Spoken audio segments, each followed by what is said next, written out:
অধিকারী আর মুখ্যমন্ত্রী হলেন শুভেন্দু অধিকারী, তাকে সাবাসে দিয়েছেন অমিত শাহ। কলকাতায় পৌঁছে বিমানবন্দরে সকালবেলায় সেই ছবি আমরা দেখিয়েছি আপনাদের, যেখানে পিঠ চাপড়ে শুভেন্দু অধিকারীকে সাবাসে দিতে দেখা গিয়েছে অমিত শাহকে। আর অমিত শাহর এই বডি ল্যাঙ্গুয়েজ, এই জেস্টার, কোথাও শুভেন্দু অধিকারী যে এই জয় এনে দিয়েছে বঙ্গ বিজেপিকে, সেই বার্তাই যেন দিচ্ছিল অমিত শাহর। সেই ছবি আপনাদেরকে দেখাচ্ছি ঠিক সেই সময় যে সময় অমিত শাহ শহরে এসে পৌঁছন। জোড়া জয় জয়েন্ট কিলার শুভেন্দু অধিকারী। আপনারা জানেন দুটো জায়গা থেকে, দুটো কেন্দ্র থেকে লড়াই করেছিলেন শুভেন্দু। ভবানীপুর, নন্দীগ্রাম, ভবানীপুরে তিনি জয় ছিনিয়ে নিয়েছেন এবং সেখানে প্রাক্তন মুখ্যমন্ত্রী মমতা বন্দ্যোপাধ্যায়ের গড়, সেই জায়গায় তাকে হারিয়ে দিয়েছেন। তার পাশাপাশি নন্দীগ্রামে পরপর দুবার তিনি জয় লাভ করেছেন, 2021, 2026। আর তারপর মুখ্যমন্ত্রী শুভেন্দু অধিকারী।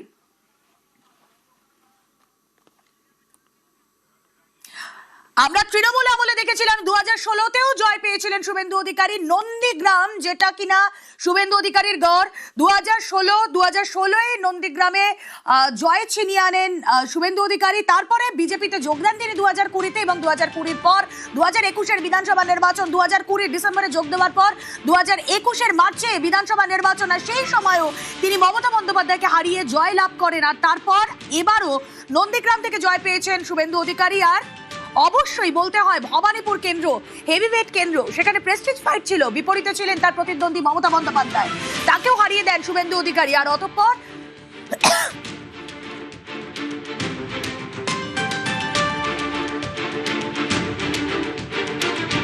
অর্ণব ভাজরা প্রতিনিধি রয়েছেন আমাদের সঙ্গে। অর্ণব, দেখো, শুভেন্দু অধিকারী তিনি একেবারে শেষের দিকেই প্রবেশ করেন, সবকিছু কাজ সামলে তিনি ভিতরে যান এবং সমস্ত 207 জন বিজেপি বিধায়কের উপস্থিতিতে অমিত শাহ, নীতিন নবীন, সুনীল বনসাল, ভূপিন্দর যাদব এবং এ রাজ্যের নেতৃত্ব এবং সত্য নির্বাচিত বিজেপির এই 207 জন বিধায়কের উপস্থিতিতে দলনেতার নাম ঘোষণা করা হয় শুভেন্দু অধিকারীর। এবং শুভেন্দু অধিকারীর যখন নাম ঘোষণা হয়, কার্যত সমস্ত বিধায়ক তারা প্রত্যেককে সমস্বরে হাত তুলে এটাকে তারা স্বাগত জানান। অর্থাৎ সমস্ত বিধায়ককে শুভেন্দু অধিকারী দলনেতা হওয়াতে খুশি, তা এক প্রকার হলের মধ্যে নিশ্চিত হয়ে যায়। এবং এরপরই শুভেন্দু অধিকারী দলনেতা, এবং তিনি পরিষদীয় দলের নেতার পাশাপাশি তিনি যে মুখ্যমন্ত্রী হচ্ছেন, ব্রিগেডে যে ঐতিহাসিক কালকে শপথ গ্রহণ হবে, সেখানে মুখ্যমন্ত্রী হিসাবে শুভেন্দু অধিকারী তিনি শপথ নেবেন, তা আজকের এই বৈঠক থেকে সুনিশ্চিত হয়ে গেল।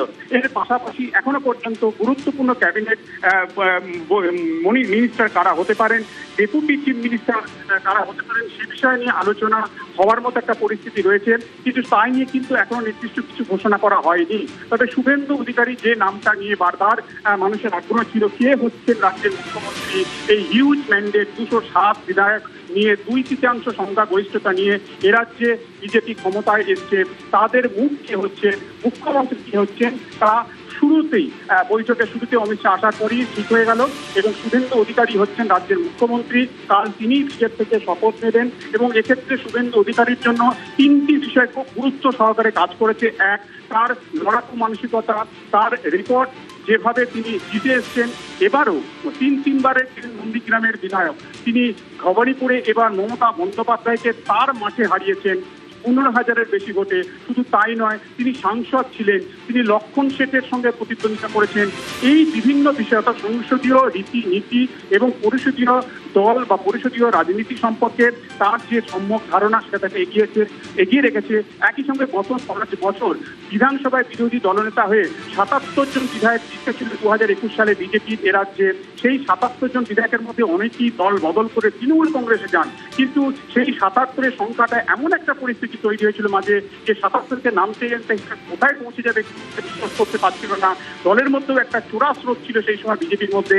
শুভেন্দু অধিকারী বিধানসভার মধ্যে যে লড়াই চালিয়ে নিয়ে গেছেন এবং বিধায়কদের তিনি যেভাবে আগলে রেখেছেন, তাদেরকে নিয়ে যেভাবে আন্দোলনমুখী করেছেন, বিজেপিকে আন্দোলনের পথে নিয়ে গেছেন, সেটাও তার পক্ষে গেছে।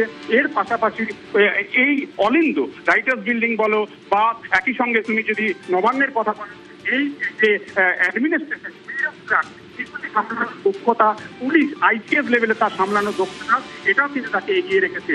কারণ তিনি রাজ্যের ট্রান্সপোর্ট মিনিস্টার ছিলেন, তিনি ইরিগেশনের মন্ত্রী ছিলেন, তাহলে এ রাজ্যের মন্ত্রিসভা চালানোর প্রশ্নে মন্ত্রী হওয়ার তার একটা অভিজ্ঞতাও রয়েছে।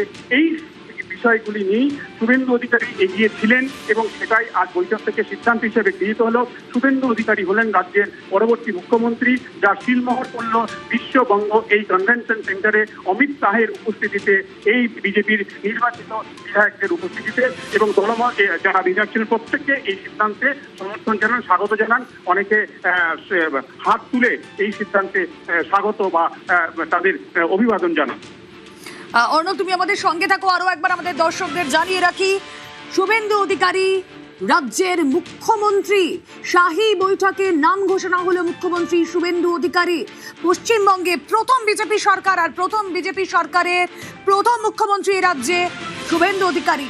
শুভেন্দু অধিকারী 2026-এর বিধানসভা নির্বাচনে বিজেপির এই সংখ্যাগরিষ্ঠতা নিয়ে জয়, 2/3 জয়ের কাণ্ডারি শুভেন্দু অধিকারী।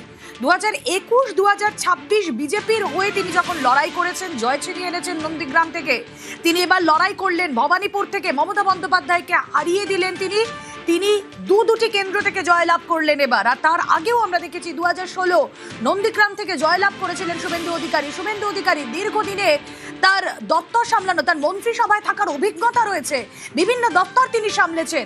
প্রথম বিজেপি সরকারের মুখ্যমন্ত্রী শুভেন্দু অধিকারী। এবং আমরা দেখেছিলাম এই যে নন্দীগ্রামে যখন তিনি গেলেন, তার গড়, সেখানে সাধারণ কর্মী সমর্থকরা তারা বলছেন আপনাকেই আমরা চাই মুখ্যমন্ত্রী হিসেবে। তাদের চাওয়া আজ পূরণ হলো।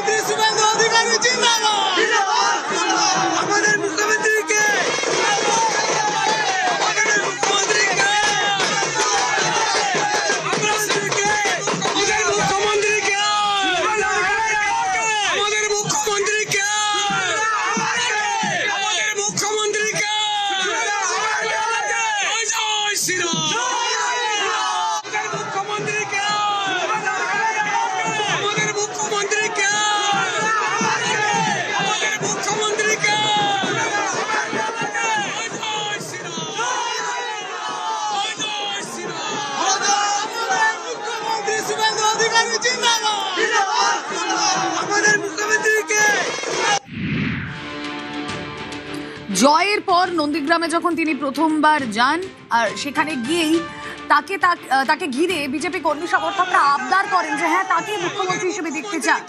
যেমন তাদের চাহিদা, যেমন তারা চেয়েছিলেন, তেমনই হলো। আজকের এই শাহী বৈঠকে শুভেন্দু অধিকারী মুখ্যমন্ত্রী নির্বাচিত হলেন। এবং শুভেন্দু অধিকারী পাশাপাশি আমরা অবশ্যই এই মন্ত্রিসভায় কারা থাকবেন, কি চলছে একটু জানার চেষ্টা করি। আমাদের সহকর্মীরা রয়েছেন সঙ্গে। বিশ্ববাংলা